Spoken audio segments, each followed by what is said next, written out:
In the aftermath of Operation Metro Surge, a bill to make it easier for someone to sue the federal government is advancing at the Minnesota Capitol. The bipartisan floor vote of 109 to 18 yesterday means the bill moves on to the state government committee. Esme Murphy explains why both parties are throwing their support behind the measure.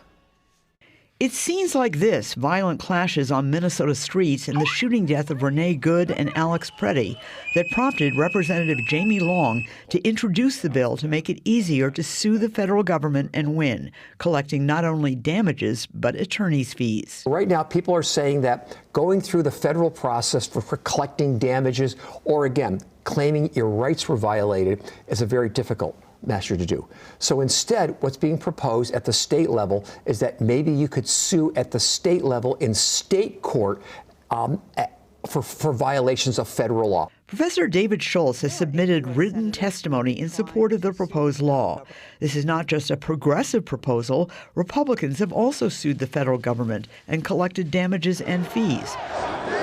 An example, when Ashley Babbitt was shot and killed by Capitol Police on January 6, 2021, her family sued the federal government for $30 million. The Trump administration reached a settlement in the case, with the federal government paying the family $5 million in taxpayer money. People are looking at that and saying, well, if Ashley Babbitt's family sued for constitutional violations and the loss of her life, why can't we do that? Why can't Alex Pretti's family do that? Why can't Renee Good's family do that? Well, they can. They can do that. They can, under federal law right now, sue for the deprivations of their constitutional rights. So Esme Murphy joins us now. Are family members of Renee Good and Alex Pretti considering those civil lawsuits? Yes, they are. Both families have hired powerful teams of attorneys and are conducting their own investigations.